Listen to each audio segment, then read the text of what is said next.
हमारे साथ नहीं, सारे बच्चे अपने अपने काम पे हैं, सारे लोग फील हो रहा है कि मतलब अगर हस्बैंड होते तो वो एक अलग ही एक्साइटमेंट, अलग ही खुशी होती। जो लोग एक्सीडेंट में मर रहे हैं वो थोड़ा कम हो जाता या ख़त्म हो जाता, लोग अपने अपने मुकाम पर पहुंच जाते।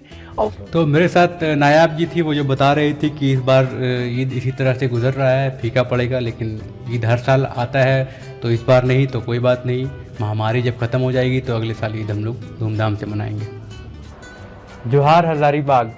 आज HB लाइव में मेरे साथ है ज़िया साहब, और ज़िया साहब एक बिजनेसमैन भी हैं, लेकिन हम लोग इसलिए बात कर रहे हैं इनसे क्योंकि हर साल ईद में इनके परिवार के जो बच्चे हैं और जो बहू हैं, इनके बेटे और बहू जो है वो बाहर रहते हैं, काम करते हैं और हर साल ईद में आते हैं, खुशियाँ मनाते हैं एक साथ। लेकिन इस बार का ईद क्योंकि अलग है, कोरोना महामारी छाई हुई है, तो हम लोग जानेंगे कैसा महसूस कर रहे हैं इस बार की ईद में आप। और ईशा जी से जानेंगे कि उनकी अभी अभी शादी हुई थी और ईद पहली ईद है इनकी शायद अपने ससुराल में, और उनके बारे में ये जानेंगे कैसा लग रहा है उनको इस बार।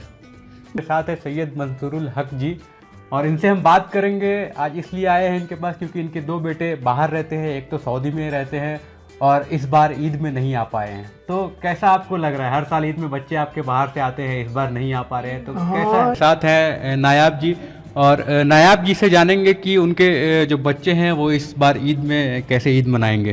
पहले और इस बार की ईद में बहुत फ़र्क है। पहले अल्हम्दुलिल्लाह सारे बच्चे, सारे बहू बच्चे, पोता नाती सब हमारे साथ थे, तो वो अलग खुशी थी।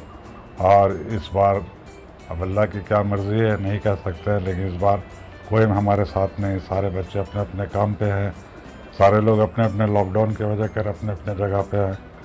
हम लोग भी अल्लाह का शुक्र है, खुश है, और बस यही दुआ करेंगे कि जल्द से जल्द ये वबा ख़त्म हो और हर लोग एक दूसरे से मिले और ये आसान अल्लाह ताला इसको करे। जी हाँ, मैं युशरा फातिमा। मैं आपसे ये कहना चाहती हूँ कि ये हमारा पहला ईद था जो मैंने अपने ससुराल में मना रही हूँ, बट मुझे ऐसा फील हो रहा है कि मतलब अगर हस्बैंड होते तो वो एक अलग ही एक्साइटमेंट, अलग ही खुशी होती। बट इस बार ऐसा कुछ भी नहीं लग रहा, और इस बार जो कोविड-19 आया है जिसमें इतने लोग बीमारी से मर रहे हैं, तो हमें ये चीज़ का एहतियात करना चाहिए कि हमें नए कपड़े नहीं बनाने चाहिए, और हमें उन्हीं पैसों से अपने गरीब बच्चों के लिए और गरीब अस्पताल में उनको मदद करनी चाहिए। हमें ये चीज़ को, मार्केटिंग को अभी बहुत ज़्यादा ही अवॉइड करना चाहिए, क्योंकि मार्केट करके जो लोग गरीब हैं उनके पास तो खाने के लिए पैसे नहीं हैं। अगर वो बच्चे इस चीज़ को देखें कि हम नए कपड़े पहने तो उनको बहुत ख़राब लगेगा। तो हमें इस बार इस चीज़ को, हर लोगों को ये कहना चाहिए कि ये चीज़ को अवॉइड करें और जितना हो सके गरीबों की मदद करें, अपने नए कपड़े बनाने वाले पैसे से गरीबों की मदद करें। और ये है कि हाँ, थोड़ा सा लग रहा है क्योंकि अगर वो रहते तो वो एक अलग ही खुशी होती, मतलब पहली ईद थी, उनके साथ हर जगह पे घूमते, वो अलग ही एक्साइटमेंट होता।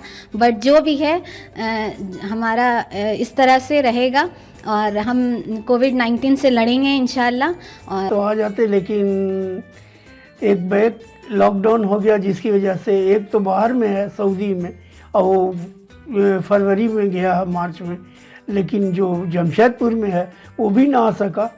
अगर हुकूमत कुछ 2-4 दिन का वक्त दे देती, उसके बाद लॉकडाउन होता, तो बहुत से लोग अपने अपने घर को पहुंच जाते। ये मेरा अपना ज़ाती ख्याल है, हो सकता है उससे कुछ नुकसान भी होता, लेकिन ऐसा सोचते हैं कि बहुत आज जो लोग रोड पर हैं, पैदल चल रहे हैं, कितने लोग एक्सीडेंट में मर रहे हैं, वो थोड़ा कम हो जाता या ख़त्म हो जाता, लोग अपने अपने मुकाम पर पहुंच जाते। और उसके बाद में लॉकडाउन रहता, उस वक्त में जो है सो बहुत कम था यहाँ का, मुश्किल से 400, 300, 400, 500 के अंदर में केस था हिंदुस्तान में पूरे। तो ऐसी मेरी ज़ाती राय है। बच्चे भी घर पर रहते, अभी बच्चे को वहाँ परेशानी है, खाना उना ठीक से नहीं मिल रहा, हम लोग तो यहाँ खा रहे हैं। एक तो खैर बाहर में है और एक हैदराबाद में फैमिली के साथ में, उसको भी कोई मुश्किल नहीं है। एक्चुअली क्या है कि मेरे हस्बैंड बाहर रहते हैं, तो बच्चे मेरे साथ यहाँ पे हैं, हम लोग अकेले हैं, लेकिन मेरे यहाँ पे पेरेंट्स हैं, तो हम लोग यहाँ अपने पेरेंट्स के साथ ही ईद मनाएंगे।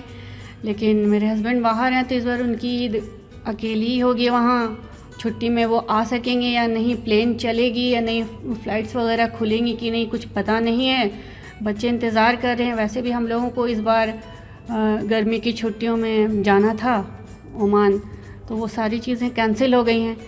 अब ये जो है पैंडेमिक है, इससे हम लोगों को लड़ना है, हराना है। ये तो सिर्फ एक मुल्क या एक इंसान की मुश्किल नहीं है, ये तो पूरी दुनिया की मुश्किल है। इसलिए पूरी दुनिया को साथ में मिलकर इससे लड़ना है और जो हालात हैं उसको फेस करना है, उससे घबराना नहीं है।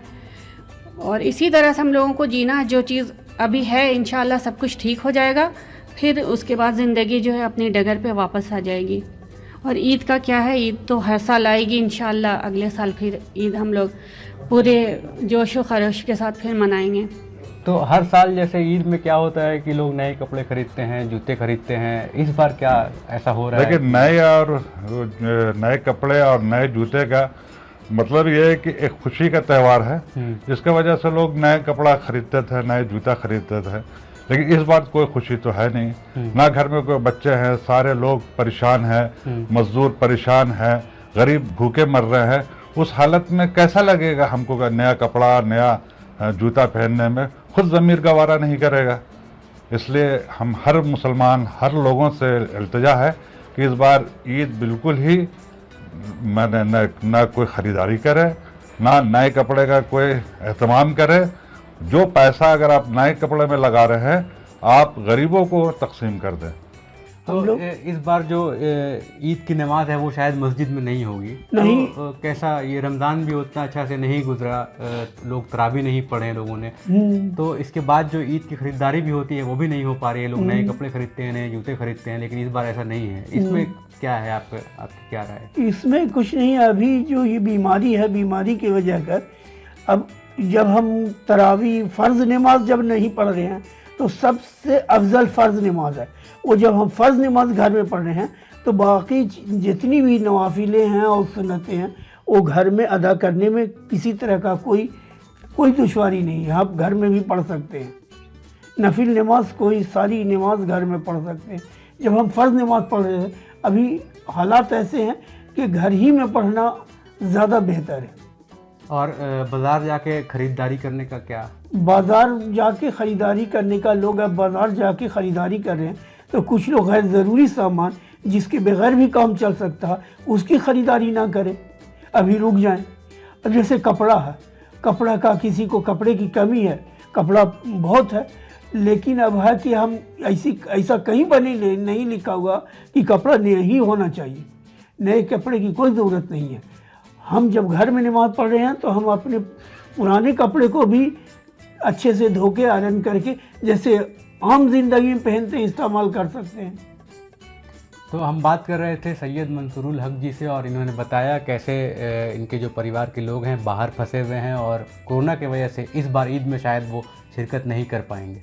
बहुत बहुत धन्यवाद। तो ये ज़िया साहब बता रहे थे कि ईद में इस बार नए कपड़े और नए जूते और नई चीज़ें ना ही खरीदे तो बेहतर है, और उस पैसे को गरीबों में बांट दे तो वो ज़्यादा बेहतर रहेगा। बहुत बहुत धन्यवाद एक मिनट की बात करने। शुक्रिया। तो हम बात कर रहे थे युषरा जी से, जिन्होंने बताया कि अभी उनके हस्बैंड यहाँ पे नहीं है और लॉकडाउन की वजह से शायद ईद के टाइम में नहीं रहेंगे, और इस बार ईद बिल्कुल फीका रहेगा क्योंकि लोग घूमने नहीं जा रहे हैं। और ये बता रहे हैं कि ये बाज़ार भी घूमने नहीं जा रही हैं। उसका रीज़न है कि जो भी पैसे बचाएंगे वो या तो गरीबों को देंगे और उसके लिए नए नए कपड़े नहीं खरीदेंगे। और ये पहला ईद है इनका ससुराल में, और जनरली पहला ईद जो होता है वो अपने हस्बैंड के साथ लोग मनाते हैं और एक साथ घूमने जाते हैं, तो काफ़ी खुशी का त्यौहार होता है, जो इस बार शायद इनके साथ ऐसा नहीं हो रहा है।